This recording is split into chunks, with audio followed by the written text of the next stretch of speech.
Baik, Bapak Ibu, selamat pagi. Saya buka. Assalamualaikum warahmatullahi wabarakatuh. Waalaikumsalam warahmatullahi Waalaikumsalam wabarakatuh. warahmatullahi wabarakatuh. Selamat pagi kepada Bapak Ibu peserta yang sudah hadir pada acara webinar JAS ke-13, yaitu mengenai rekonstruksi atau penataan kembali arsip kaca. Baik, Bapak Ibu, sebelum saya memulai pada sesi webinar pagi hari ini, alangkah baiknya kita bersama-sama berdoa untuk kelancaran acara pada pagi hingga siang hari ini. Menurut agama dan kepercayaan masing-masing, berdoa disilahkan.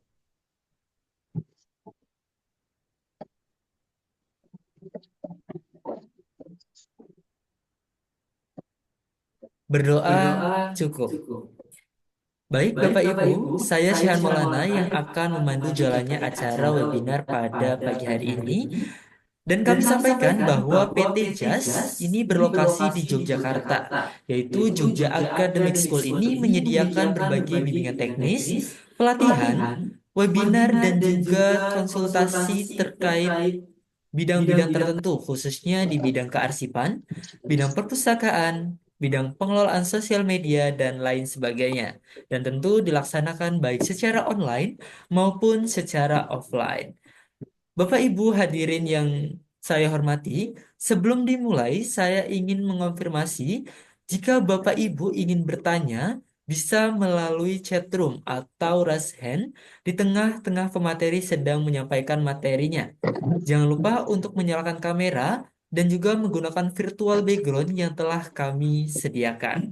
Dan juga harapannya Bapak Ibu bisa menyimak dari awal hingga akhir dan juga bisa mencatat materi yang akan disampaikan oleh narasumber kita pada pagi hari ini. Sudah hadir di tengah-tengah kita ada Pak Rusidi. Selamat pagi Pak Rus. Selamat pagi Mas Yan. Selamat pagi. Baik Pak Rusidi, saya akan sedikit menginformasikan terkait dengan prestasi dari Pak Rusidi.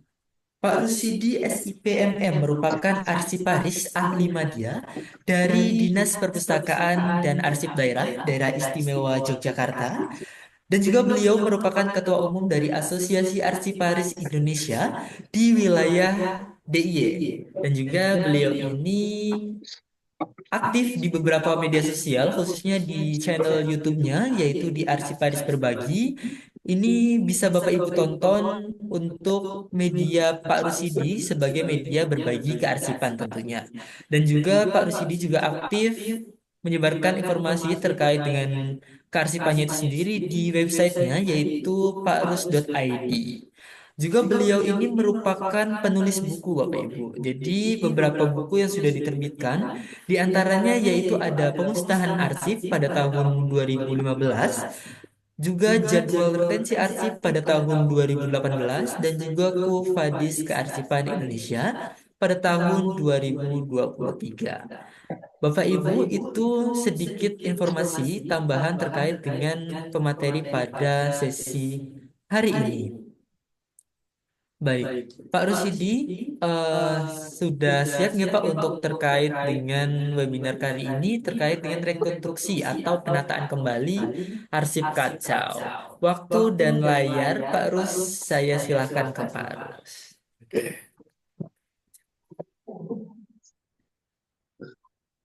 Assalamualaikum warahmatullahi wabarakatuh. Waalaikumsalam warahmatullahi wabarakatuh. Terima kasih Mas Sehan, Bapak Ibu yang kami hormati, yang kami banggakan. Ini luar biasa Mas Sehan, pesertanya dari berbagai provinsi hari ini.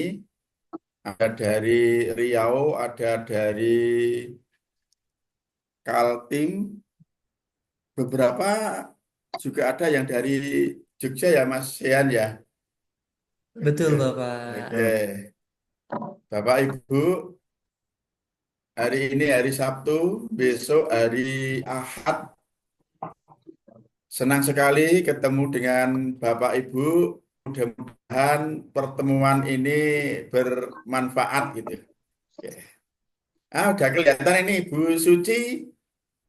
Halo Bu Suci. Bu Suci dari mana Bu Suci?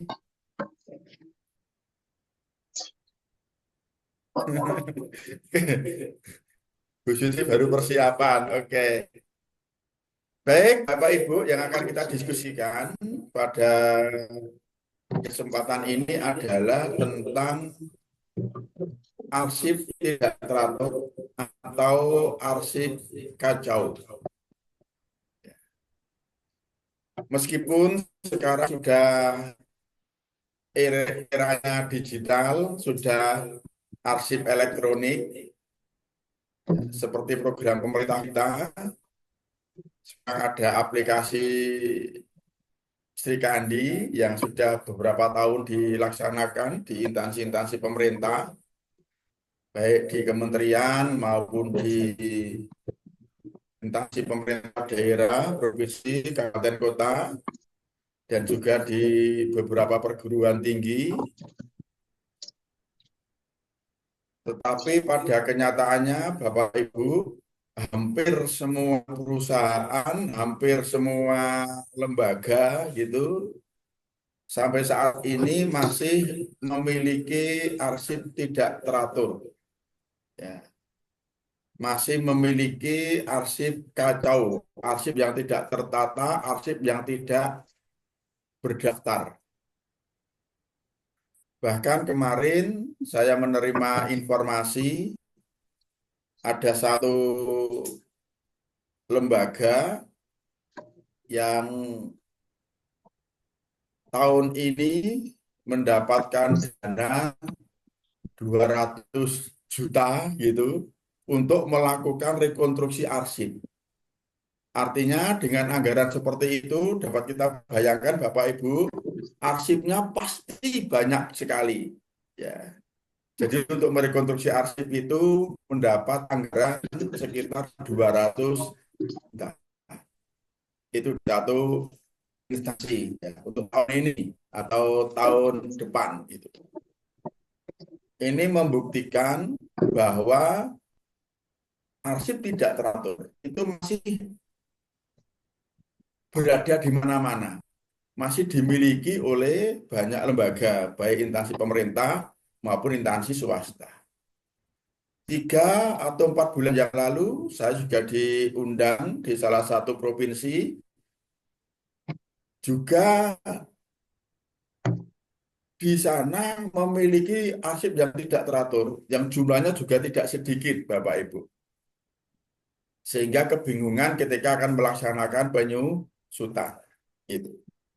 Nah, oleh karena itu, Bapak Ibu, untuk hari ini nanti kita mencoba untuk diskusi, mencari solusi terkait dengan arsip tidak teratur yang barangkali juga ada, juga dimiliki oleh lembaga Bapak Ibu.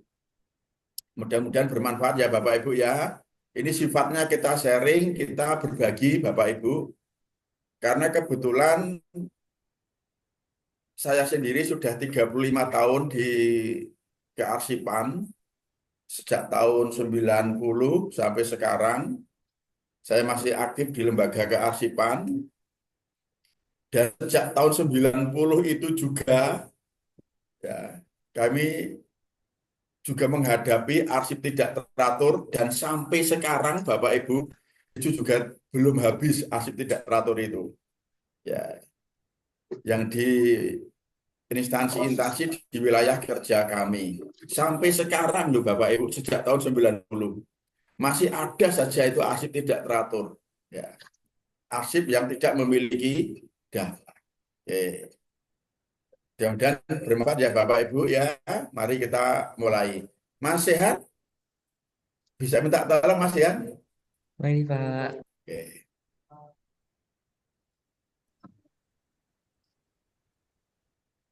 Slide yang langsung Mas Ian. Langsung untuk perkenalannya nanti sambil jalan saja Mas Ian. Slide yang ketiga, Mas Yan. Oke, ini Bapak Ibu, kita harus berangkat dari sini ya Bapak Ibu ya, bahwa lembaga kita Bapak Ibu, instansi kita, ini yang ikut 90% teman-teman fungsional arsiparis, ada arsiparis yang kan saya kenal ini senior saya ini, ya. Banyak arsiparis yang ahli juga di sini, nanti kita berbagi. Bapak Ibu, lembaga kita itu tidak bisa terlepas dari arsip. Karena arsip itu merupakan hasil samping dari pelaksanaan kegiatan administrasi. Jadi arsip itu rekaman kegiatan. Hasil samping dari pelaksanaan kegiatan administrasi. Sehingga arsip itu tercipta itu karena ketentuan administrasi. Arsip itu tercipta karena ketentuan administrasi. Gitu. Arsip itu tercipta karena kebutuhan. Ketika lembaga kita melaksanakan kegiatan dalam rangka untuk mewujudkan visi, misi, tujuan lembaga, ada ketentuan-ketentuan bagaimana kegiatan itu kita laksanakan. Itulah yang namanya ketentuan administrasi. Sehingga sekali lagi Bapak Ibu, arsip itu tercipta akibat dari dilaksanakannya ketentuan administrasi yang mengatur kegiatan yang kita lakukan. Gitu. Dengan demikian, arsip itu ya, volumenya, jumlahnya itu akan sebanding dengan kegiatan yang dilakukan. Semakin banyak kegiatan yang dilakukan, maka akan semakin banyak arsip yang tercipta. Itu rumusnya begitu Bapak Ibu. Dan arsip itu pasti mencerminkan kegiatan yang kita lakukan. Nah, oleh karena itu dalam Undang-Undang 43 tahun 2009 di sana disebutkan arsip itu rekaman kegiatan atau rekaman peristiwa. Saya lebih suka mengistilahkan arsip itu informasi yang terekam. Karena memang arsip itu tercipta dengan sendirinya sebagai akibat dari dilaksanakannya kegiatan. Ya, itu. Sebagai akibat dari dilaksanakannya ketentuan administrasi. Jadi arsip itu akibat, arsip itu makmum, tercipta dengan sendirinya. Karena kita melakukan kegiatan dan kegiatan itu diatur dengan ketentuan administrasi, maka terciptalah arsip. Itu ya Bapak Ibu ya.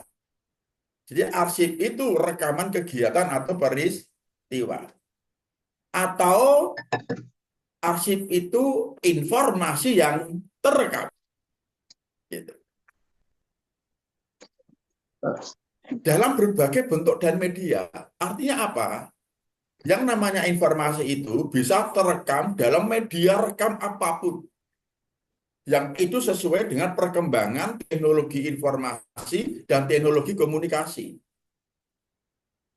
Sudah barang tentu, arsip yang tercipta tahun 60-an akan berbeda dengan tahun 70-an, akan berbeda dengan tahun 80-an, akan berbeda dengan tahun 90-an, tahun 2000-an, itu pasti berbeda.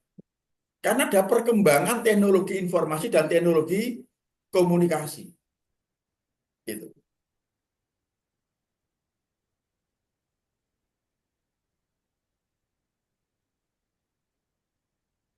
Baik informasi itu yang dibuat maupun yang diterima. Itu arsip Bapak Ibu. Jadi rekaman kegiatan dalam berbagai bentuk dan media rekam apapun sesuai dengan perkembangan teknologi informasi dan teknologi komunikasi, baik itu yang dibuat oleh instansi, oleh lembaga kita maupun yang kita terima. Dan semua itu dalam rangka apa? Pelaksanaan kegiatan organisasi, dalam rangka pelaksanaan fungsi organisasi. Itu arsip Bapak Ibu. Dengan demikian sebetulnya untuk membuktikan arsip itu milik siapa, ya, itu sangat mudah, ya, sangat mudah karena arsip itu hasil dari kegiatan administrasi. Nah, oleh karena itu Bapak Ibu, karena arsip itu bukti kegiatan, ya, rekaman kegiatan yang tercipta seiring dengan terjadinya peristiwa, hasil samping dari kegiatan administrasi, maka informasi yang terekam dalam arsip itu pasti nyata, terpercaya, dan tidak bisa dibantah oleh siapapun dan dengan cara apapun. Karena arsip itu natural. Arsip itu tercipta seiring dengan terjadinya peristiwa. Maka arsip itu menjadi bukti otentik yang tidak bisa dibantah oleh siapapun dan dengan cara apapun. Karena untuk membuktikan keaslian arsip itu sangat mudah, Bapak Ibu. Sangat mudah. Mengapa? Karena arsip itu hasil samping dari pelaksanaan kegiatan administrasi. Arsip itu tercipta karena ketentuan administrasi. Arsip itu diciptakan, disahkan oleh lembaga atau pejabat yang berwenang. Sehingga tidak bisa dibantah oleh siapapun dan dengan cara apapun. Itu arsip Bapak Ibu. Sehingga informasi yang terekam dalam arsip itu luar biasa. Nah, oleh karena itu arsip itu menjadi kebutuhan, bukan sekedar penting, tapi menjadi kebutuhan setiap organisasi. Bukan sekedar penting. Karena apa? Arsip itu bukti kinerja, bukti keberadaan, bukti kekayaan yang dimiliki oleh organisasi. Itu arsip. Oleh karena itu, karena arsip itu merupakan kebutuhan organisasi, harus dikelola dengan sangat baik. Agar apa? Dapat ditemukan ketika dibutuhkan. Kemudian terselamatkan dan terlestarikannya arsip sebagai bukti keberadaan, sebagai bukti sejarah dari lembaga yang bersangkutan. Nah, dalam hal ini, pemerintah kita sudah mengatur sedemikian rupa, sudah menyediakan perangkat sedemikian rupa, agar arsip itu terkelola dengan baik. Saya menulis ada 10 atau 11 kekuatan bidang kearsipan Bapak Ibu. Yang ini menjadi kekuatan kita, menjadi dasar kita di dalam kita melakukan pengelolaan kearsipan. Ini kekuatan, ya, menjadi kekuatan bangsa kita untuk melakukan pengelolaan arsip di negeri ini. Yuk, lanjut Mas ya. Yang pertama, bahwa arsip yang menunjukkan arsip itu penting, itu diatur dengan undang-undang khusus. Kalau arsip itu tidak penting, sesuatu yang tidak penting tidak mungkin diatur dengan undang-undang khusus. Maka ada Undang-Undang Nomor 43 Tahun 2009, yang dulu Nomor 7 Tahun 2000, tahun 1971. Sekarang Nomor 43 Tahun 2009. Diatur dengan undang-undang khusus. Ini kan kekuatan. kekuatan kita dalam menyelenggarakan kearsipan. Yang kedua, dibentuk lembaga khusus. Di pusat ada ANRI, di kabupaten, kota, provinsi ada lembaga kearsipan yang punya kewenangan, yang punya fungsi dalam penyelenggaraan kearsipan. Kalau arsip itu bukan sesuatu yang penting, tentu tidak akan dibentuk lembaga khusus. Kekuatan yang ketiga, diangkat pejabat khusus di bidang kearsipan. Ada arsiparis. Jadi keberadaan Bapak Ibu sebagai pejabat fungsional itu merupakan kekuatan sebetulnya. Kekuatan kita dalam penyelenggaraan kearsipan. Kemudian dibentuk organisasi profesi kearsipan. Ada Asosiasi Arsiparis Indonesia sebagai wadah teman-teman arsiparis untuk peningkatan kompetensi.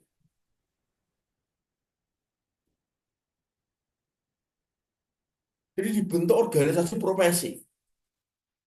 Kekuatan yang kelima adalah pemerintah juga membentuk atau membuka lembaga pendidikan di bidang kearsipan. Ada beberapa perguruan tinggi yang sudah membuka program D4 kearsipan. Dulu ada D3. Ini kekuatan Bapak Ibu untuk mendukung penyediaan sumber daya manusia kearsipan. Kemudian yang keenam, arsip itu menjadi urusan wajib, bukan urusan pilihan. Sehingga ini ditindaklanjuti oleh pemerintah dengan adanya pengawasan kearsipan. Yang sekaligus menjadi ukuran akuntabilitas kinerja pemerintah. Itu bidang kearsipan Bapak Ibu. Itu kekuatan yang ke-8. Kekuatan yang ke-9 adalah adanya ancaman pidana maupun sanksi terhadap pelanggaran kearsipan. Ada ancaman pidananya, ada sanksinya. Ketika ada penyalahgunaan arsip, ketika lembaga tidak mengelola arsipnya dengan baik, itu ada ancamannya, ada sanksinya Bapak Ibu. Dan itu diatur di undang-undang. Apakah pernah ada yang terkena aturan ini? Sudah ada Bapak Ibu. Meskipun ini belum maksimal, tetapi sudah ada beberapa lembaga yang terkena pasal ini. Beberapa waktu yang lalu di salah satu kabupaten ada satu instansi yang arsipnya dicuri orang.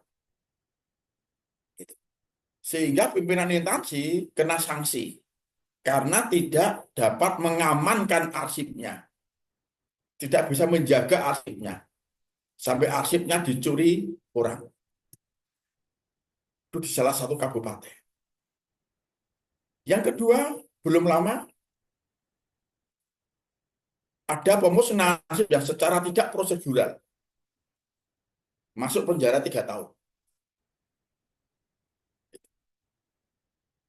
Ini bukti bahwa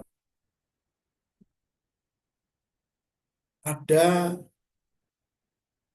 ancaman itu, yang itu merupakan bentuk kekuatan bidang kearsipan. Karena dengan demikian, kita akan lebih hati-hati. Lembaga akan lebih hati-hati dalam melakukan pengelolaan arsip.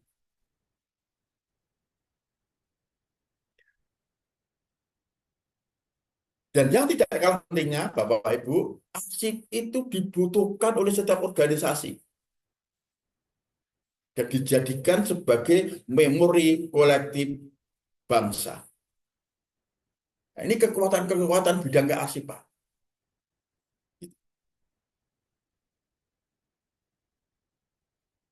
Namun demikian Bapak Ibu, apakah dengan 11 kekuatan ini, kearsipan di Indonesia sudah baik semua? Belum Bapak Ibu. Karena apa? Kenyataannya, sampai sekarang masih banyak lembaga yang memiliki arsip tidak teratur. Masih banyak lembaga yang belum mengelola arsipnya dengan baik. Next, Mas Sian. Oke. Bapak Ibu, ini yang saya temukan 3-4 bulan yang lalu di salah satu daerah. Ketika saya diundang sebagai narasumber di salah satu lembaga, itu memiliki arsip seperti ini, Bapak Ibu. Ini arsip yang tidak teratur. Ini fakta. Ini fakta. Ini baru sebagian loh, Bapak Ibu. Bisa Bapak Ibu bayangkan, arsip seperti ini kira-kira bisa ditemukan apa tidak? Bisa disusutkan apa tidak? Dapat diketahui pemiliknya apa tidak? Ini arsip tahun berapa? Ini namanya arsip tidak teratur. Arsip kacau, Bapak Ibu. Ini fakta di lapangan yang kami temukan 3 atau 4 tahun yang 3 atau 4 bulan yang lalu. Bulan Februari tidak salah. Di salah satu lembaga.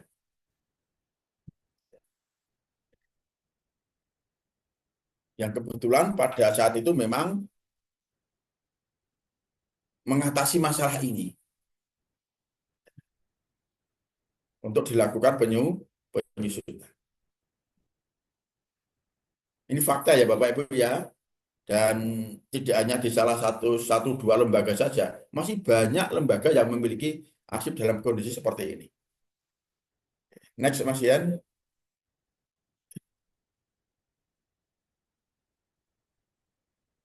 Ini Bapak Ibu, arsip buku Indo.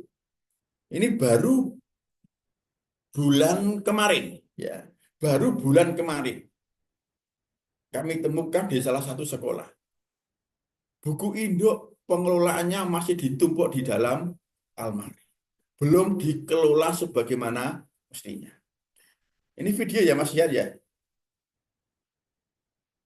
Ini video. Coba video. Coba diputar Mas. Ya. Apa namanya? Ini apa? Sudah ya. Fisiknya sudah, ya seperti ini. Nanti sementara tetap dibuat daftar. Didata dulu. Kalau memungkinkan diurutkan tahun. Ini ada tahun berapa saja. Tahun tua nanti paling depan ya. Kemudian nanti didata begini. Seperti nota buku. Tetap.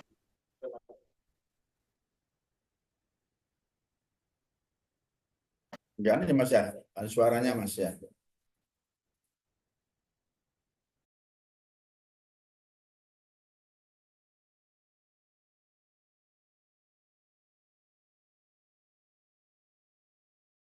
Ya. Apa namanya? Ini apa? Sudah ya. Fisiknya sudah, ya seperti ini.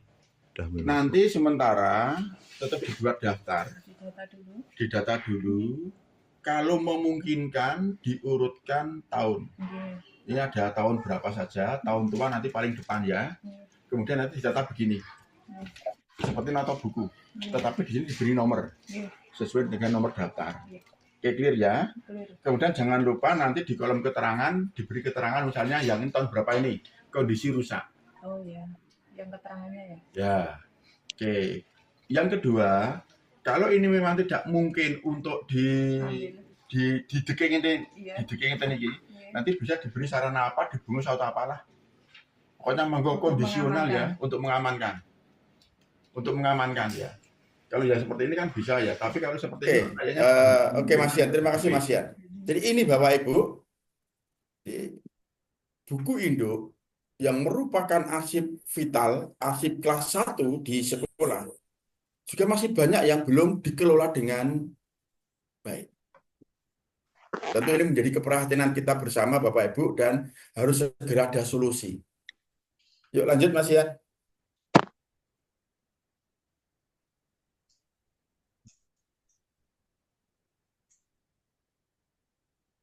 Oke. Nah, mengapa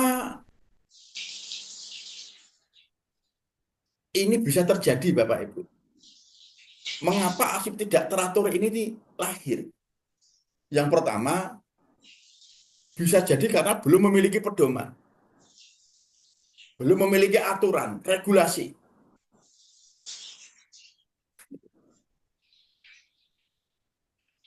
Yang kedua juga mungkin tidak memiliki sumber daya kearsipan atau keterbatasan sumber daya kearsipan. Tidak punya SDM, tidak punya sarpras, tidak punya anggaran. Gitu. Karena untuk mengelola arsip tidak bisa terlepas dari sumber daya kearsipan. Membutuhkan SDM, membutuhkan anggaran, membutuhkan peralatan. Ketika itu tidak dimiliki, pengelolaan arsip tidak dapat dilakukan.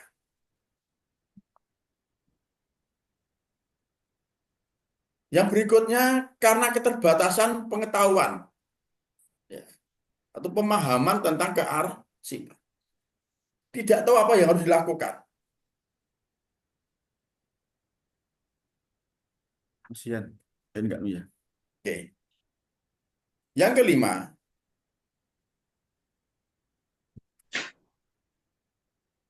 kurang adanya kerjasama dalam pelaksanaan.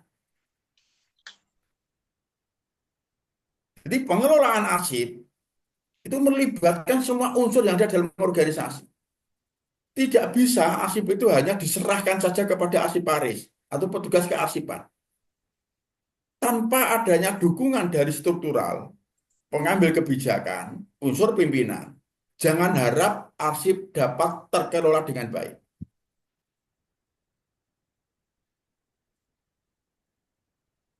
Kemudian yang berikutnya, tidak menganggap arsip itu sesuatu yang penting, apalagi sebagai kebutuhan. Dan kurangnya kepedulian anggota organisasi, khususnya di unit pengolah. Karena lahirnya arsip tidak teratur, itu dari unit pengolah, Bapak Ibu. Saya ulangi, yang melahirkan arsip tidak teratur, itu unit pengolah. Mengapa? Karena unit pengolah itu yang menciptakan arsip. Yang punya kewajiban mengelola arsip. Ketika lahir arsip tidak teratur, maka itu tanggung jawabnya unit pengolah. Oke. Ya Bapak Ibu ya. Barangkali ada pertanyaan sampai di sini dulu Bapak Ibu. Silakan. Tadi dari penyelenggara Mas Yen sudah menyampaikan bahwa kita bisa diskusi di tengah-tengah saya menyampaikan materi. Tidak ada waktu untuk tanya jawab khusus. Biar diskusi kita hari ini lebih hidup Bapak Ibu. Ya, ini forum diskusi, forum untuk kita sharing, forum untuk kita saling berbagi. Silakan seandainya ada. Baik, Bapak Ibu, jika ada yang ingin bertanya, silakan raise hand atau langsung nyalakan mikrofonnya, atau boleh melalui chat room, Bapak Ibu. Baik, sepertinya belum ada, Baik, Pak. Betul. baik Mas Yan, kita lanjutkan. Yuk lanjut slide berikutnya.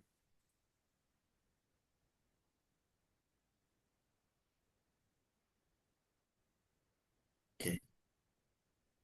Arsip tidak teratur, Bapak Ibu. Arsip yang bercampur dengan non-arsip. Arsip yang sulit ditemukan pada saat diperlukan. Arsip itu kan bukti kegiatan, rekaman informasi.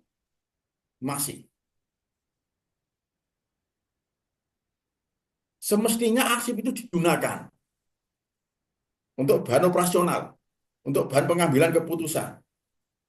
Ketika arsip itu tidak terkelola dengan baik, dalam kondisi tidak teratur, tentu tidak dapat ditemukan pada saat dibutuhkan. Artinya apa? Arsip tidak dapat difungsikan.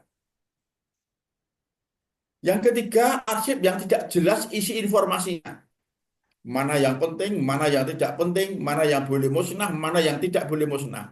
Itu tidak jelas. Semuanya menjadi satu. Dalam ruangan atau dalam gudang. Tidak ada kejelasan informasinya. Arsip yang tidak dapat disusutkan karena tidak ada daftarnya. Jadi yang namanya arsip tidak teratur itu tidak dapat disusutkan Bapak Ibu. Karena syarat penyusutan arsip harus ada daftar, ya. Kemudian ada berita acara. Arsip tidak teratur itu arsip yang tidak ada daftar. Secara otomatis tidak dapat dilakukan penyusutan. Pemindahan, penyerahan, apalagi pemusnahan. Kemudian arsip yang mengganggu kenyamanan kerja dan keindahan estetika. Arsip tidak teratur itu kadang tidak hanya berada di gudang Bapak Ibu, tetapi juga di lorong-lorong ruangan, di sudut-sudut ruangan, di pojok-pojok ruangan, yang itu mengganggu pelaksanaan pekerjaan, mengurangi kenyamanan di dalam kita bekerja. Karena tidak ada kenyamanan, itu juga akan mengurangi kinerja kita. Dan arsip tidak teratur itu Bapak Ibu akan merugikan, akan menghancurkan lembaga sendiri.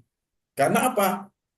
Tidak akan terselamatkan bukti, ya, informasi yang seharusnya itu kita selamatkan, kita lestarikan. Karena tidak kita kelola dengan baik. Bayangkan sekarang, ketika bukti keberadaan lembaga kita tidak ada, ketika bukti kekayaan kita tidak kita miliki, itu akan merugikan lembaga kita sendiri. Oke. Nah, ancaman terhadap arsip tidak teratur Bapak Ibu akan hancur dengan sendirinya. Karena kelembaban, karena tikus, karena raya. Dan ini pernah terjadi Bapak Ibu. Arsip pemilu tahun 51 yang kami miliki itu musnah karena dimakan raya. Ketika arsip itu sudah seperti itu, ya sudah tidak dapat diganti.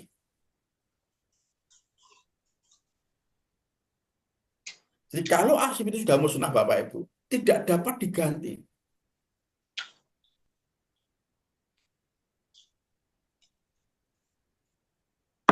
Arsip itu tidak akan lahir dua kali. Karena apa? Arsip itu tercipta seiring dengan terjadinya peristiwa. Ijazah hilang misalnya, tidak akan mungkin akan dikeluarkan ijazah baru. Sebagai penggantinya bisa surat keterangan. Tapi tidak mungkin kita membuat ijazah baru. Karena peristiwanya sudah berbeda. Itu arsip Bapak Ibu. Makanya kalau lembaga kita memiliki arsip tidak teratur, sebelum itu musnah dengan sendirinya karena faktor alam, karena binatang, harus segera kita lakukan rekonstruksi. Oke, next Mas Ian.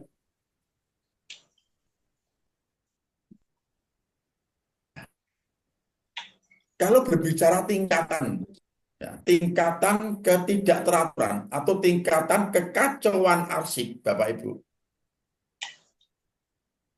saya mencatat ada 5 tingkatan. Yang pertama, arsip yang bercampur dengan bahan-bahan non-arsip. Tidak tahu pemiliknya. Ini milik siapa? Milik unit pengolah apa? Itu tidak jelas. Dari berbagai pemilik, dari berbagai unit pencipta, itu menjadi satu, campur. Dan tidak ada daftar arsipnya. Ini tingkatan paling kacau. Paling sulit dalam kita melakukan penataan kembali atau melakukan rekonstruksi. Ini kondisi paling parah. Ketika arsip itu tidak dapat dikenali lagi siapa pemiliknya. Campur. Ya. Arsip dari beberapa unit pengolah campur jadi satu. Itu paling parah. Yang kedua, arsip yang sudah jelas pemiliknya. Oh, ini pemiliknya adalah unit pengolah A, gitu. Tetapi tidak tertata, baik fisik maupun informasinya, dan belum memiliki daftar. Jadi arsip kacau, tetapi masih dikenali itu milik siapa. Gitu.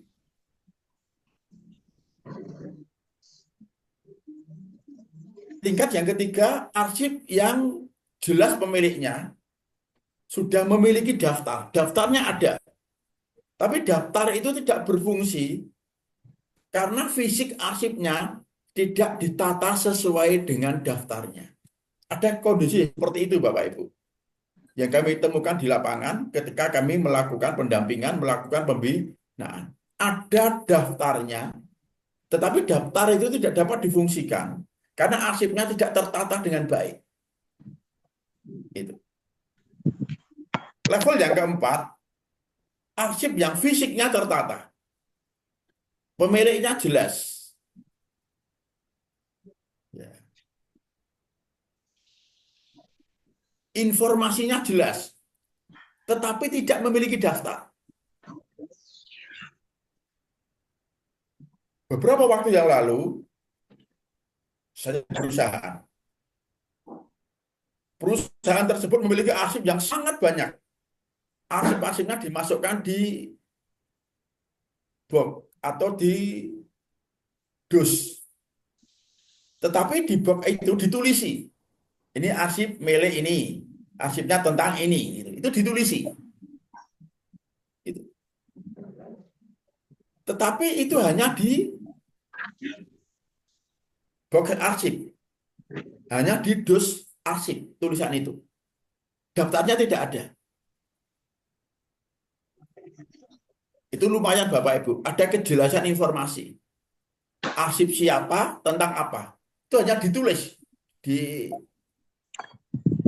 luar box itu. Ada identitasnya di sana, tetapi belum ada daftarnya. Level yang kelima, ini. Arsip yang jelas pemiliknya sudah tertata fisiknya. Gitu. Dulu sudah diolah, sudah didaftar, tetapi daftarnya hilang. Itu ada nikmati. Ada kondisi yang seperti itu, Bapak Ibu. Nah, dari 5 level ini, 5 tingkatan ini, Enggak, udah. Nanti kan makan paling lagi. mudah di dalam kita melakukan rekonstruksi yang terakhir, Bapak Ibu. Yang dikacak. Arsipnya sudah tertata fisiknya, tapi daftarnya tidak ada. Sehingga kita tinggal membuat daftar. Tidak harus mulai dari awal. Tinggal ngambil satu bungkus arsip, kita cek isinya apa, langsung kita buatkan. Ini tingkat kekacauannya, ya, tingkat ketidakteraturannya, itu hanya kecil. Sehingga dapat kita rekonstruksi dengan mudah dan dengan cepat. Ya, di level yang kelima ini, Bapak Ibu. Tapi yang paling berat, level pertama. Yang paling kacau. Pemiliknya tidak jelas. Nah, mungkin Bapak Ibu kalau di lembaga Bapak Ibu memiliki arsip tidak teratur, nah ini ada di level keberapa? Dari 5 level yang saya sampaikan. Ini catatan saya Bapak Ibu. Selama ini saya melakukan pendampingan sejak tahun 90 sampai sekarang. Kami menemukan 5 kondisi seperti ini. 5 kondisi, 5 level arsip tidak teratur yang berada di berbagai lembaga, baik pemerintah maupun perusahaan. Ya Bapak Ibu ya, ada yang perlu didiskusikan, kami persilahkan. Alhamdulillah ada Pak Rusdi ya ini ya. Ada Pak Rusdi, mengikuti Pak Rusdi. Pak Rusdi itu dari mana Mas Ian? Pak Rusdi itu dari Sumsel ya. Ada Bu Kustini. Bu Kustini, selamat siang Bu Gus. Bu EN, Pak. Dari Banten ya? Bu EN panggilannya. Bu EN ya? Iya, Pak. Oke, saya manggilnya kok Bu Kustini. Oke. Gak apa-apa. Dispar itu Dinas Pariwisata ya Bu ya? Pariwisata, Pak. Dinas Pari? Saya mau ini coba mau tanya ini, Pak. Saya ahli muda, Pak, arsiparis ahli muda di situ. Oke. Ini kan saya membina yang di unit itu, Pak, ya, yang di bidang-bidang. Oke. Pernah penyerahan itu, Pak, penyerahan arsip kan, yang sudah 2 tahun ke atas, 2 tahun ke bawah, yang sudah ini, Pak, ya, inaktif ya, Pak. Tapi yang saya terima itu arsipnya arsip fotokopi, Pak, kebanyakan. Oke. Itu bagaimana, Pak, kita mengolahnya? Oke. Macam kontrak, SPJ, begitu, Pak. Oke. Bu EN ya? Iya, Pak. Dari Dinas Pariwisata ya? Kata, Pak. Oke, dari Dinas Pariwisata. Ya, Provinsi Banten. Oke. Tadi menyebut Kominfo ya? Ya, Pak. Ibu Dinas Pariwisata ya? Dinas Pariwisata aja, Pak. Oke, pertanyaannya gimana Bu? Penyerahan arsip yang dari unit itu, arsipnya kebanyakan fotokopi, Pak. Oke, baik. Jadi Ibu kan posisinya di TU ya Bu, ya, di kearsipan ya? Sekretariat, ya, sekretariat. Ya. Kemudian arsip yang di bidang-bidang dari unit-unit pengolah, gitu ya Bu ya? Itu yang dipindahkan ke unit kearsipan, hanya yang fotokopi begitu ya Bu ya? Iya, Pak. Oke, betul begitu ya? Mana? Mandi. Betul ya Bu ya? Ya, Pak.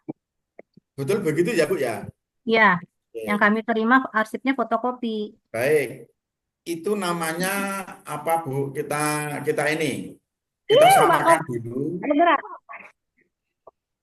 Itu bukan penyerahan Bu, tetapi pemindahan ya.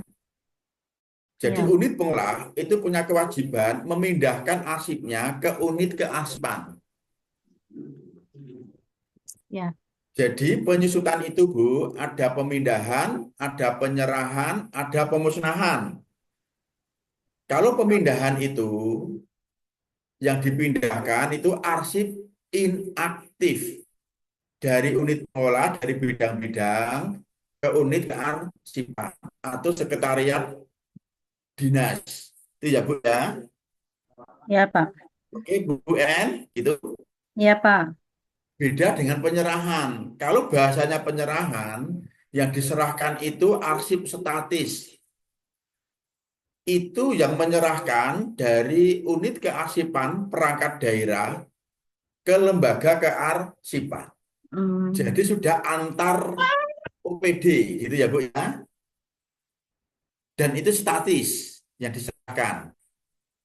Sudah ada pelimpahan kewenangan pengelolaan dari Dinas Pariwisata ke lembaga kearsipan Provinsi Banten, gitu ya Bu ya. Ya, saya Oke, clear. sudah penyerahan ke sana, Pak. Oke, clear ya Bu ya. Ya, Pak. Oke. Kemudian yang ketiga pemusnahan. Kalau pemusnahan itu penghancuran fisik arsip itu dilakukan oleh unit kearsipan Dinas Pariwisata Banten ya. Ya,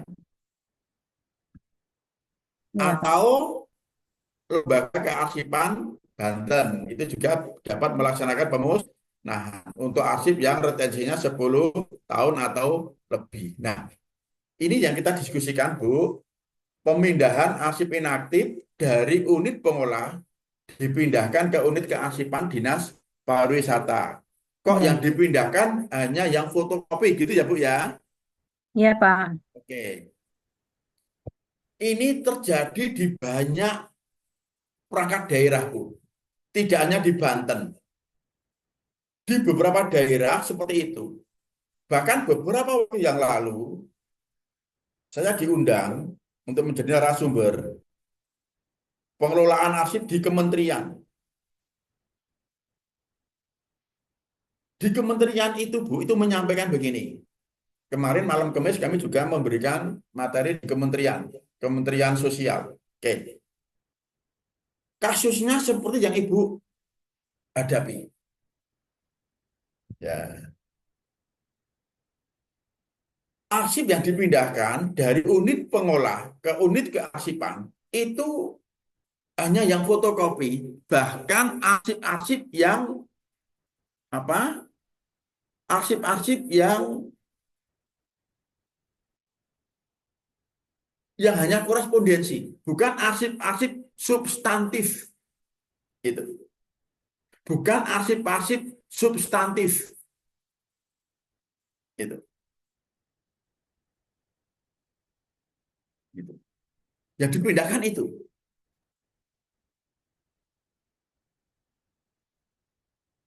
Mengapa ini terjadi, Bapak Ibu? Bahkan di beberapa daerah juga begitu. Mengapa ini terjadi? Yang pertama, itu bentuk ketidakpercayaan atau unit pengolah itu belum percaya dengan unit kearsipan. Unit pengolah itu unit yang menciptakan arsip. Karena unit pengolah itu unit yang melaksanakan kegiatan. Karena melaksanakan kegiatan, maka terciptalah arsip. Dan unit pengolah itu yang akan diperiksa, dimintai pertanggungjawaban. Ya. Dimintai pertanggungjawaban. Yang akan diperiksa itu unit pengolah. Karena unit pengolah merasa yang melaksanakan kegiatan, merasa yang diperiksa, merasa yang harus mempertanggungjawabkan, maka ingin memiliki arsip itu, sehingga ketika nanti sewaktu-waktu dibutuhkan, sewaktu-waktu diperiksa, unit pengolah dapat menyajikan arsip itu.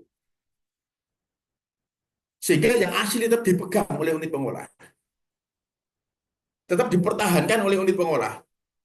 Karena merasa dia yang akan diperiksa, dia yang akan mempertanggungjawabkan seandainya ada apa-apa. Itu. Sehingga dipindahkan ke aspal hanya yang fotokopi saja. Jadi ada kebelum percayaan unit pengolah terhadap unit kearsipan. Ini kalau saya pindahkan unit kearsipan, jangan-jangan nanti tidak dikelola dengan baik. Kalau saya butuh, malah saya repot. Itu. Pinjemnya pakai prosedur. Yang bikin rumit. Itu seperti itu alasan unit pengolah. Karena saya pernah mewawancarai mengapa unit pengolah melakukan seperti itu. Yang pertama belum percaya dengan unit kearsipan. Yang kedua tidak ingin repot ketika nanti ada pemeriksaan. Itu. Karena merasa yang bertanggung jawab seandainya terjadi apa-apa itu unit pengolah. Yang berikutnya, unit pengolah belum ada kesadaran, Bapak Ibu. Belum ada pemahaman yang utuh akan kearsipan. Unit pengolah belum menyadari kewajiban-kewajiban yang harus dilakukan terhadap kearsipan. Gitu.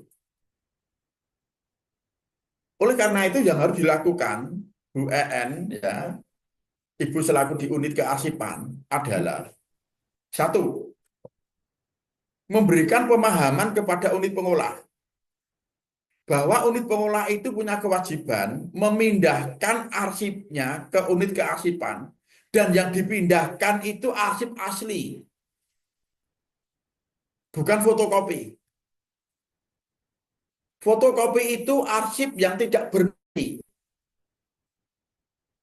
Ketika Ibu hanya menerima yang fotokopi, maka harus ada pernyataan bahwa itu sama dengan aslinya.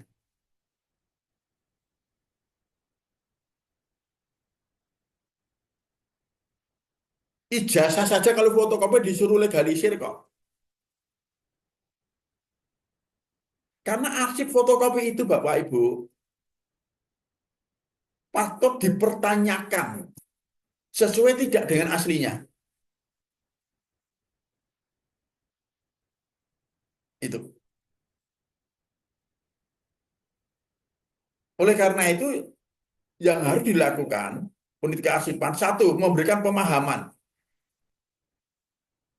terhadap unit pengolah. Apa kewajiban unit pengolah? Itu diatur di PP 28 2012. Unit pengolah punya kewajiban memindahkan arsip inaktif ke unit kearsipan. Yang dipindahkan itu arsip aslinya. Yang kedua, unit kearsipan harus berani menjamin bahwa arsip yang dipindahkan ke unit kearsipan itu akan terjamin keselamatannya, keamanannya. Dan sewaktu-waktu unit pengolah membutuhkan, unit kearsipan akan dapat menyajikan arsip itu dengan cepat, tepat, dan lengkap. Itu. Jadi unit kearsipan juga harus membodo, ya, harus mampu menjamin, ya, harus bisa meyakinkan ke unit pengolah. Ini. Itu kalau persoalannya unit pengolah belum percaya dengan unit kearsipan. Ada jaminan seperti itu. Gitu. Yang terakhir, Bu EN. Ini pernah saya sarankan ke teman-teman kementerian. Kalau unit pengolah itu, ya, arsip yang dipindahkan, hanya arsip yang fotokopi, bahkan arsip yang nilainya rendah, hanya yang korespondensi, bukan arsip-arsip substantif, maka unit kearsipan selaku penanggung jawab penyelenggaraan kearsipan di perangkat daerah, di dalam hal ini di Dinas Pariwisata, dapat melakukan tindakan seperti ini, Bapak Ibu. Kan ada namanya DPA, dokumen pelaksanaan anggaran, ya. Bu EN, halo Bu EN, Ya, Pak. ada ya Bu ya, DPA atau RKA ya? Ada, Pak. Oke. Ibu bisa menagih, ya. Ibu bisa menagih arsip yang ada di unit pengolah itu dengan menggunakan dasar atau DPA. Ketika unit pengolah itu melaksanakan kegiatan, dapat dipastikan ada arsipnya. Itu dapat Ibu jadikan senjata untuk menagih, untuk menembak arsip yang ada di unit pengolah. Unit pengolah diberi surat.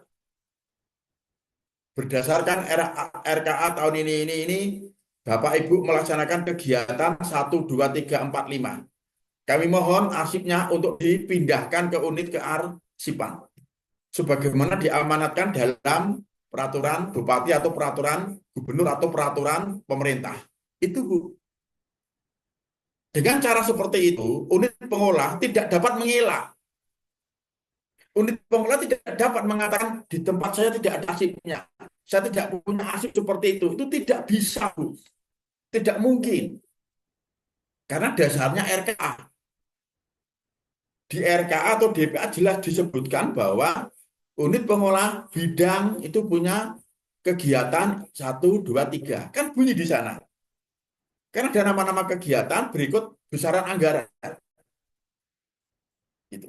Itu cara menagih, cara menembak arsip yang ada di unit pengolah agar dipindahkan ke unit kearsipan. Agar unit pengolah tidak berkutik. Itu yang saya tawarkan di berbagai departemen, di berbagai lembaga yang punya masalah seperti yang Bu EN hadapi. Itu senjata, Bu. Karena banyak unit pengolah itu yang mengatakan, saya tidak punya arsip seperti itu di bidang saya. Nah, kalau sudah kita tembak dengan DPA, dengan RKA, tidak bisa berkutik, Bu. Karena rumusnya begini, bidang yang melaksanakan kegiatan pasti memiliki arsip aslinya. Jadi jangan mau kalau yang dipindahkan hanya yang fotokopi. Karena arsip fotokopi itu arsip yang tidak bernilai. Mestinya punya aslinya, mengapa yang dipindahkan bukan aslinya?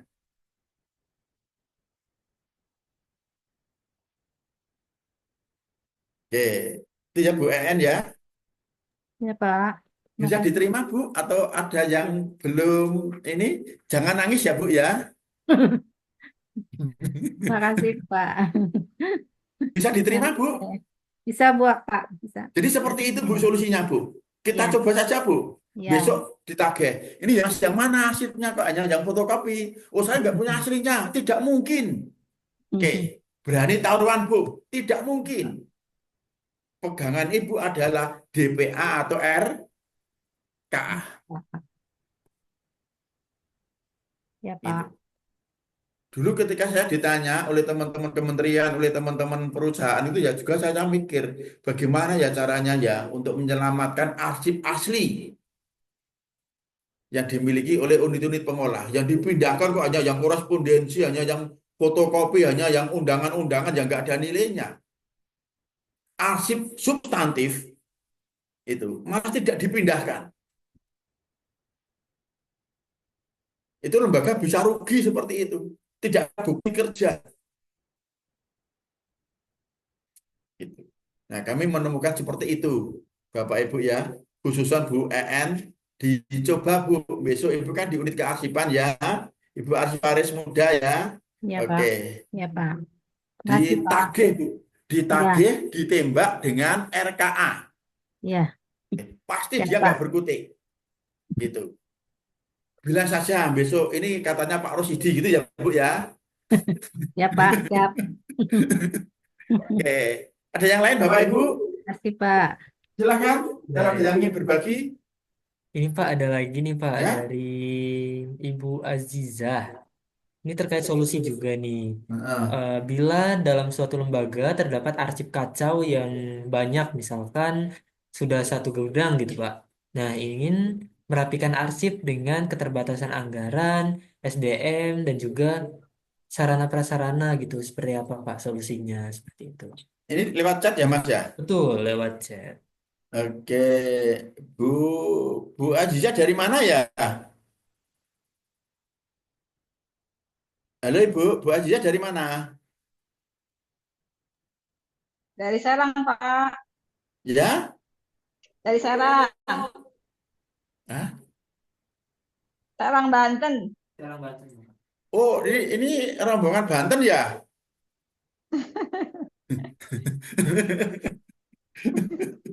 Rombongan rombongan Banten.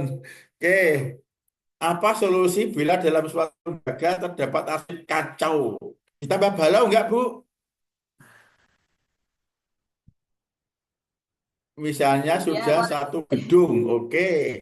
Ingin merapikan arsip yang ingin merapikan arsipnya, tapi tidak punya anggaran.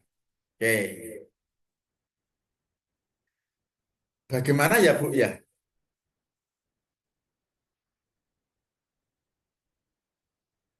Lucu.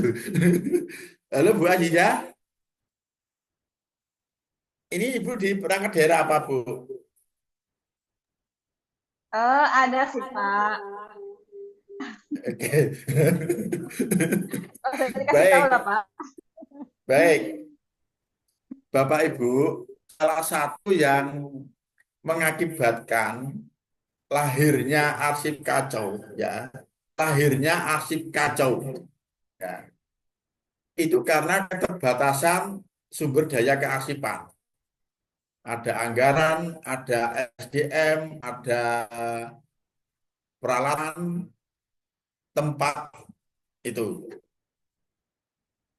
Itu salah satu ya, salah satu yang mengakibatkan lahirnya arsip kacau. Itu justru itu. Oke. Apa solusinya? Kalau kenyataannya kita memang tidak punya dukungan anggaran, tidak punya dukungan peralatan, ya, apalagi tempat. Itu. Kalau peralatannya saja tidak punya, biasanya ruang simpan atau tempat juga tidak punya. Gitu. Terus apa solusinya? Oke.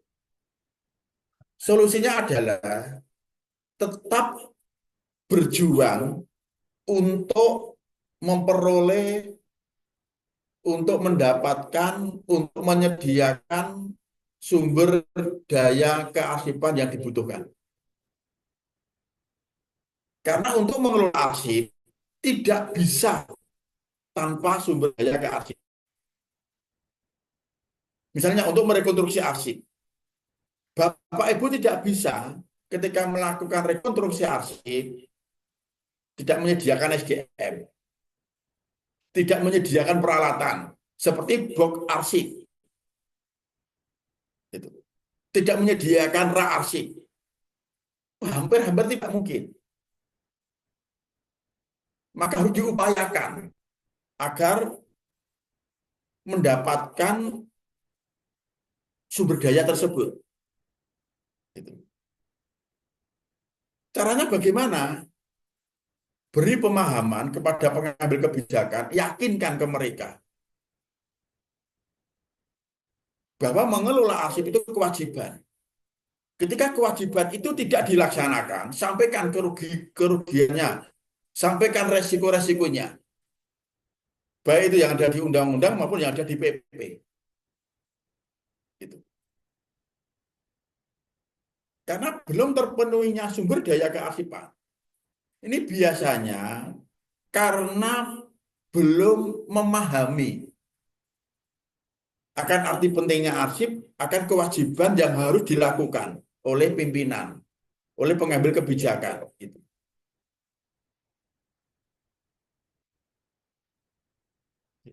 Kan hampir-hampir tidak bisa Bapak Ibu kita merekonstruksi arsip kalau tidak ada dukungan sumber daya. Tidak bisa.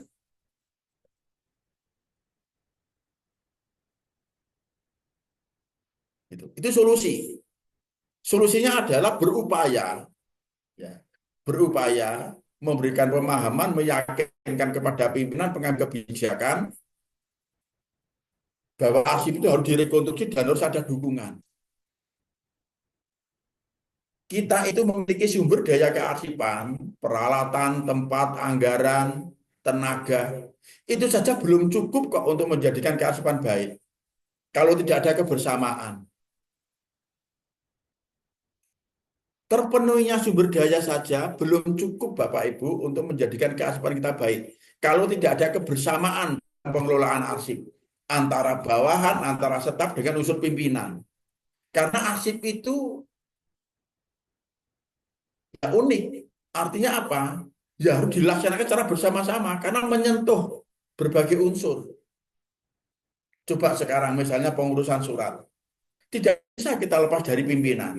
Pimpinan punya tugas mendisposisi. Itu. Tidak bisa lepas dari kepala bidang.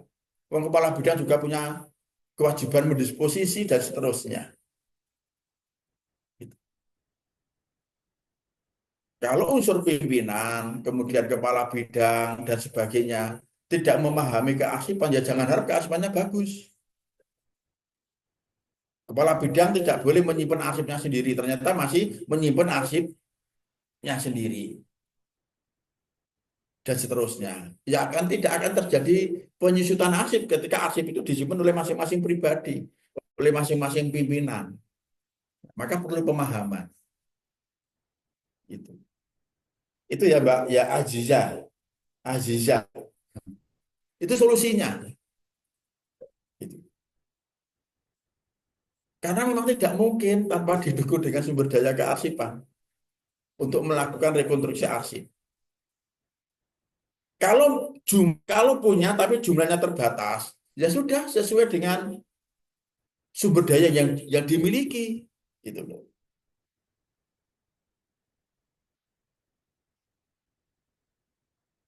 Karena kebutuhan itu bisa dihitung Bapak Ibu.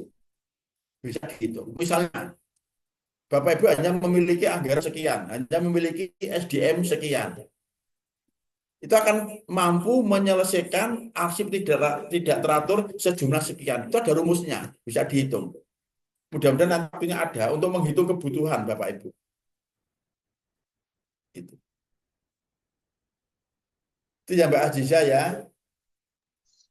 Ya, Pak, terima kasih. Kalau bisa di-share, Pak, cara perhitungannya seperti apa? Karena yang selama ini kita lakukan sudah pernah melakukan pendampingan ke OPD tersebut, tapi setelah kita tinggal pergi tidak dilanjutkan karena mungkin tidak ada dukungan dari pimpinan juga ya. Nah, Gitu, Pak. baik. Saya mengalami itu sudah 20 tahun yang lalu. Ya, sudah 20 tahun lalu. Ketika kami pembinaan di perangkat-perangkat daerah, kami bina itu tidak hanya hitungan minggu, bulan. Kami dulu tahun 90-an itu, kalau mendampingi di perangkat daerah itu 3 bulan. Seolah-olah saya itu pegawai di perangkat daerah yang bersangkutan. Seolah-olah 3 bulan. Ketika pendampingan selesai, ya sudah, nggak berlanjut itu. Karena apa? Perangkat daerah tidak punya anggaran, tidak punya peralatan. Itu. Itu kami evaluasi. Ketika mengusulkan anggaran, dicoret oleh tim anggaran. Karena nggak ada dasarnya.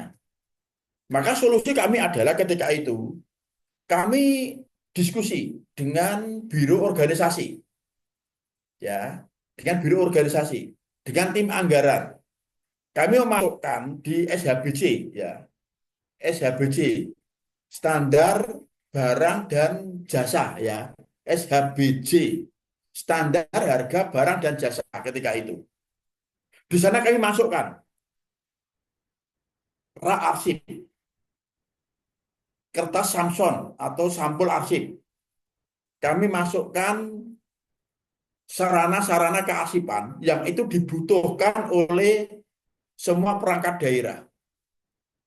Nah, peraturan gubernur tentang SHBJ itu menjadi dasar semua perangkat daerah untuk mengusulkan anggaran dalam rangka pembelian peralatan untuk beli rak, untuk beli bokit, untuk beli kertas Samson atau kertas kissing untuk sampul arsip.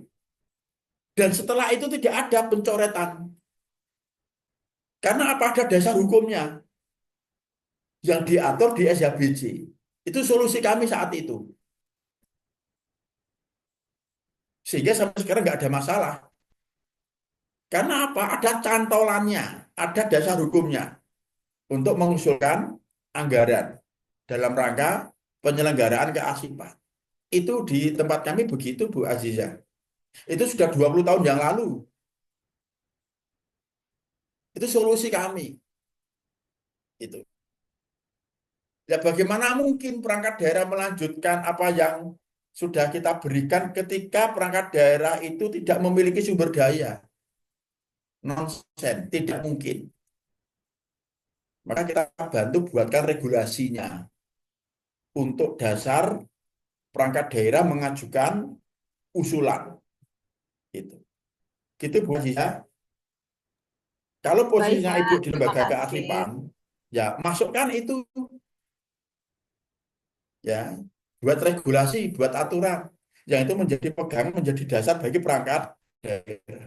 Kalau posisi Ibu ada di perangkat daerah, beri masukan itu lembaga kearsipan daerah agar membuat aturan. Gitu. Itu ya Bu Aziza, bisa diterima Bu. Ya, Pak. Terima kasih banyak.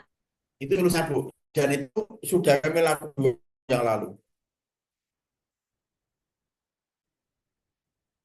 Oke. Masih ada lagi, masih ada Baik, ya? ini satu terakhir boleh, Pak? Hah? Ada satu terakhir nih, Pak. Satu terakhir. Iya. Lanjut materi dulu apa? Jawab dulu ya? Lanjut materi dulu Dijawab apa? dulu kali, Jawab Pak. dulu ya? Ya, oke. Boleh. Oke, ini Ya, terkait oke. dengan Yuk. bagaimana menentukan arsip dan bukan arsip dari arsip kacau yang ada di suatu lembaga. Apakah fotokopi bisa dimasukkan ke dalam kategori arsip juga untuk dirapikan, dibuatkan daftar arsipnya seperti itu, Pak. Bagaimana menentukan arsip dan bukan arsip? Baik. Bapak Ibu, di slide saya berikutnya nanti ada tahapan bagaimana kita melakukan rekonstruksi. Jadi begini, tadi kan ada 5 level ya Bapak Ibu ya, ada yang 5 level. Level yang pertama tadi arsip yang super kacau, itu masih campur antara arsip dan non arsip. Biasanya kondisi arsip itu di gudang, campur dengan meja kursi bekas, dengan mesin ketik dan sebagainya, campur dengan buku, campur dengan koran dan sebagainya. Maka langkah yang pertama yang dilakukan adalah pemilahan antara arsip dan non arsip. Ya, yang termasuk non arsip adalah ada koran, ada buku, ada mesin, ada sebagainya itu. Termasuk non. Penggandaan yang berlebihan, fotokopi yang berlebihan itu juga non. Formulir-formulir kosong itu juga non. Ya, belangko yang sudah tidak berlaku itu juga non. Koran itu juga non, buku juga non arsip.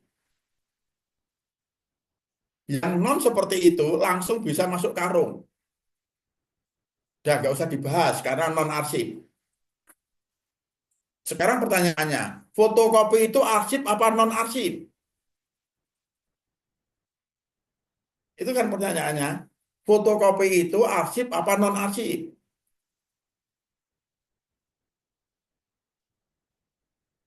Bentuk kehati-hatian kita, Bapak Ibu, bentuk kehati-hatian kita. Karena arsip itu rekaman informasi, maka dilihat-lihat informasinya, Bapak Ibu. Kalau informasinya itu sangat penting, vital gitu, meskipun itu bentuknya fotokopi, maka selamatkan dulu sebelum aslinya ditemukan. Definisi fotokopi itu tanda tangannya fotokopi, kemudian capnya fotokopi loh Bapak Ibu ya. Itu definisi fotokopi loh ya. Ada tanda tangannya tapi fotokopi, capnya juga fotokopi. Ini berbicara arsip yang masih manual, yang tekstual. Itu yang dimaksud fotokopi itu tanda tangannya fotokopi, capnya fotokopi juga. Gitu. Tapi untuk arsip yang informasinya tidak penting, tidak terkait dengan fungsi organisasi, itu dulu mungkin hanya bahan rapat dan sebagainya, itu masuk non. Karena seperti itu Bapak Ibu, patut diragukan informasinya.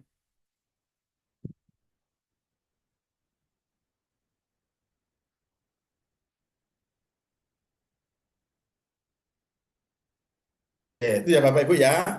Ini dari Mbak Ani ya. Mbak Ani ini dari mana ya? Halo Mbak Ani.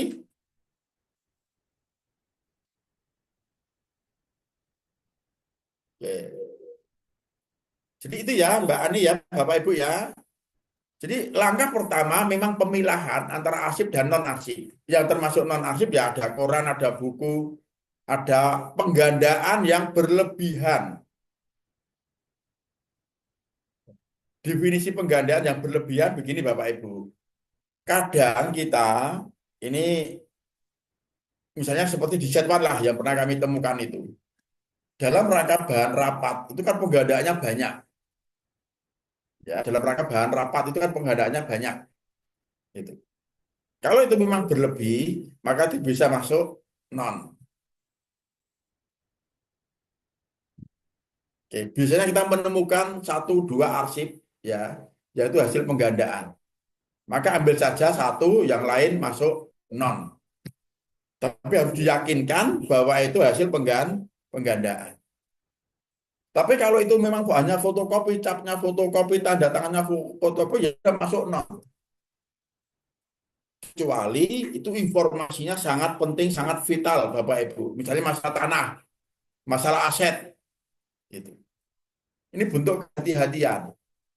Kalau aslinya belum kita temukan, arsip-arsip yang seperti itu sudah diselamatkan. Masalah tanah, masalah aset, kemudian hibah. Ya, itu hati-hati. Ini pengalaman kami selama kami melakukan pengolahan arsip maupun penilaian arsip dalam rangka pemusnahan. Oke, itu ya, Bapak Ibu ya. Oke, kita lanjut materi ya Mas Ian ya. Sampai waktunya habis, ini kita lebih mengutamakan ada yang bertanya. Oke, lanjut.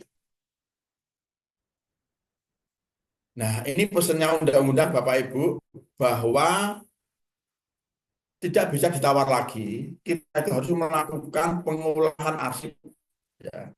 Harus mengolah arsip dengan baik. Itu ada sanksinya. Bahkan kalau dikaitkan dengan undang-undang keterbukaan informasi publik, ketika ada orang yang pinjam arsip ke tempat kita tidak bisa melayani dengan baik, kita dapat digugat. Oke, lanjut Mas Yan.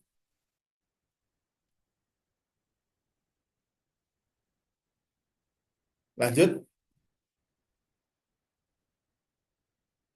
Nah, Bapak Ibu,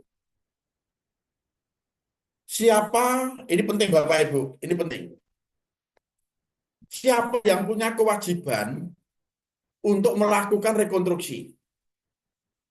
Oke, ini. Yang saya temukan di lapangan Bapak Ibu, yang melakukan rekonstruksi itu unit kearsipan yang saya temukan di lapangan. Padahal itu tidak tepat.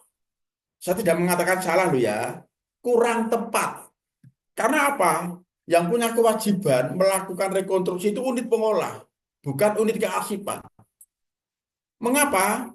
Karena unit pengolah itu unit yang punya kewajiban mengelola arsip aktif. Kemudian yang kedua, unit yang menciptakan arsip. Unit yang mengetahui arsip apa saja yang tercipta. Karena unit pengolah yang melaksanakan kegiatan. Maka secara otomatis yang dapat memberkaskan arsip ya unit pengolah. Karena dia yang memiliki arsip. Dia yang menciptakan arsip. Dia akan tahu keterkaitan arsip. Itu. Oh, dulu ketika melaksanakan kegiatan ini, arsip yang tercipta adalah ini. Itu yang tahu unit pengolah. Unit kearsipan tidak tahu. Itu. Dan yang menggunakan arsip adalah unit pengolah yang bersangkutan, bukan unit kearsipan. Itu. Yang mengetahui kegunaannya juga unit pengolah, bukan unit kearsipan. Makanya yang melakukan rekonstruksi mestinya unit pengolah. Wong itu arsipnya milik unit pengolah. Dan yang membuat kacau itu kan unit pengolah. Itu. Dan ini juga sesuai dengan amanat PP 28 Bapak Ibu. Pasal 4, pasal 34. Unit pengolah itu menerima pendistribusian arsip dan mengendalikan. Pasal 35, unit pengolah punya kewajiban mendokumentasikan pembuatan dan penerimaan arsip. Pasal 36, unit pengolah bertanggung jawab terhadap autentisitas arsip yang diciptakan. Pasal 37, pimpinan unit pengolah bertanggung jawab terhadap ketersediaan pengolahan. Ya, pengolahan dan penyajian arsip vital, arsip aktif. Itu unit pengolah. Unit pengolah bertanggung jawab terhadap pemberkasan dan penyimpanan. Unit pengolah, bukan unit kearsipan. Unit pengolah punya kewajiban menyampaikan daftar arsip aktif ke unit kearsipan. Punya kewajiban melakukan penyimpanan dan pemindahan. Oke. Wifi balik, tak kuat. Dari sini jelas ya Bapak Ibu ya, bahwa punya kewajiban mengelola arsip itu unit pengolah, bukan unit kearsipan. Unit kearsipan itu mengelola arsip ketika arsip sudah memasuki masa inaktif yang dipindahkan dari unit pengolah. Sekarang tercetak arsip kacau, arsip tidak teratur. Siapa yang menciptakan? Ya unit pengolah menurut saya. Karena unit pengolah tidak mengelola arsip ketika masih aktif dengan baik. Sehingga tercipta arsip tidak teratur. Dan unit kearsipan itu kesulitan kalau harus memberkaskan arsip milik unit pengolah. Karena unit kearsipan tidak tahu menahu kegiatan yang dilakukan. Karena tidak tahu menahu kegiatan yang dilakukan, tidak akan dapat mengetahui arsip apa saja yang tercipta. Dan akan kesulitan ketika melakukan pemberkasan. Itu. Nah, selama ini yang saya temukan di berbagai tempat, itu sesuatu yang kurang pas, kurang tepat. Karena yang melakukan rekonstruksi adalah unit kearsipan, yang notabene tidak tahu menahu terkait dengan arsip yang bersangkutan. Karena bukan pelaksana kegiatan. Itu. Sehingga karena unit kearsipan tidak tahu menahu ya tentang kegiatan yang dilakukan, tentang jenis arsip yang tercipta, pemberkasannya tidak maksimal. Itu. Selain lambat dalam pengolahan, juga tidak akan menghasilkan berkas yang maksimal. Karena unit kearsipan tidak mengetahui arsip apa saja yang tercipta, kegiatan apa saja yang dilakukan. Yang tahu kan unit pengolah. Maka idealnya yang melakukan rekonstruksi arsip adalah unit pengolah. Unit kearsipan sebagai penanggung jawab penyelenggaraan kearsipan di lembaga yang memfasilitasi, mendampingi. Tetapi hakikatnya yang dapat memberkaskan arsip, yang dapat merekonstruksi, menata kembali arsip, sebagaimana kerja aktif adalah unit pengolah. Yang tahu tentang seluk-beluk arsip yang tercipta. Karena sebagai pelaksana kegiatan, bukan unit kearsipan. Ini yang sedang saya kampanyekan di berbagai tempat terkait dengan rekonstruksi arsip. Itu kewajiban unit pengolah, bukan unit kearsipan. Itu. Dasarnya apa? PP 28. Oke, gitu ya, Mas ya. Oke, mudah-mudahan bermanfaat ya Bapak Ibu ya. Terima kasih. Ada beberapa teman tadi yang sharing, yang berbagi. Mudah-mudahan yang saya sampaikan bermanfaat. Nanti materinya di-share ya Mas Ian ya. Betul, Bapak. Oke, nanti materinya di-share oleh penyelenggara. Seandainya Bapak Ibu belum sempat untuk diskusi dengan kami, nanti bisa langsung dengan penyelenggara ya, atau bisa dengan saya Bapak Ibu. Kami persilahkan. Ini semata-mata demi kemajuan penyelenggaraan kearsipan di lembaga kita. Oke. Ini dari SMA Negeri 1 Semin. Siapa ini ya? Bapak Ibu, SMA 1 Negeri 1 Semin. Oke. Baik, gitu ya Mas Ian ya. Terima kasih Bapak Ibu. Wassalamualaikum warahmatullahi wabarakatuh. Waalaikumsalam. Waalaikumsalam warahmatullahi wabarakatuh. Terima kasih Pak Rusidi yang sudah menyampaikan materi pada pagi hingga siang hari ini. Dan Bapak Ibu, sebelum saya mengakhiri sesi webinar JAS ke-13 ini, saya minta bantuan Bapak Ibu untuk kami dokumentasikan terlebih dahulu. Dan boleh Bapak Ibu untuk menyalakan kameranya terlebih dahulu.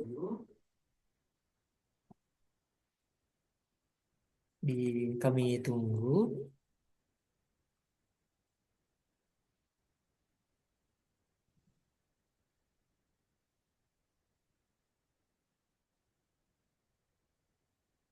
Baik, kami tunggu. Oke. Baik, Bapak Ibu, saya dokumentasikan. 3, 2, 1. 3, 2, 1. Boleh Bapak Ibu salam arsipnya? 3, 2, 1. Baik, terima kasih Bapak Ibu. Dan terima kasih khususnya kepada Pak Rusidi yang sudah menyampaikan materi pada sesi hari ini. Semoga materi pada pagi hingga siang hari ini memberikan manfaat bagi Bapak Ibu sekalian. Dan saya informasikan terkait dengan sertifikat akan panitia kirim selambat-lambatnya H+3 setelah acara webinar ini berlangsung. Bagi Bapak Ibu yang Halo ingin Mas Budi, baik, bagi Bapak Ibu yang ingin bertanya, WA Mas, boleh langsung menghubungi kami WA melalui ya. WA yang tersedia. Baik, Bapak Ibu, saya Syah Maulana mengakhiri sesi webinar JAS ke-13, mengucapkan terima kasih dan sampai jumpa pada sesi berikutnya.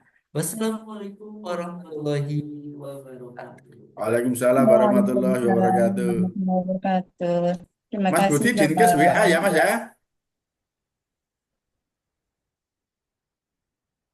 Oke, terima kasih Bapak Ibu, Jenif ya, makasih. Ya Mas Budi, tak tunggu.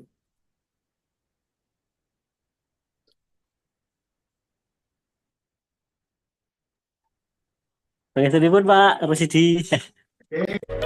PT Jogja Oke, tak tunggu Academy, Mas, tak tunggu. pusat pelatihan dan pengembangan yang berkomitmen untuk menyediakan berbagai bimbingan teknis bagi instansi pemerintah, perusahaan, hingga masyarakat luas.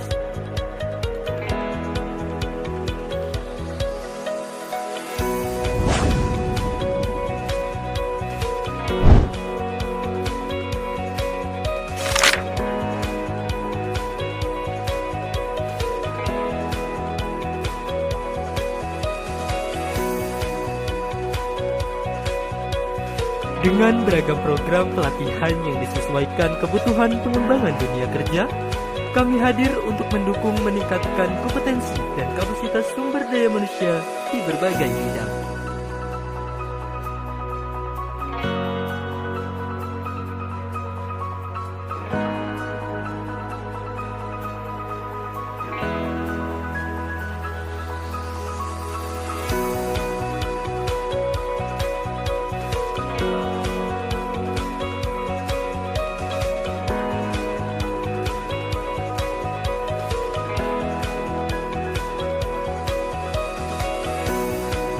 PT Jogja Academic School memberikan lebih dari sekedar pengetahuan.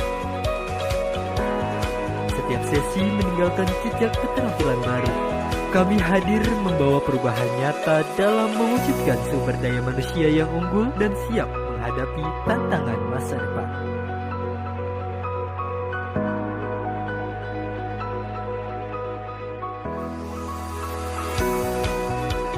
Kami berkomitmen untuk memberikan pelatihan berkualitas dengan pengajar berpengalaman, metode pembelajaran yang interaktif, serta materi sesuai perkembangan regulasi dan kebutuhan praktik di lapangan.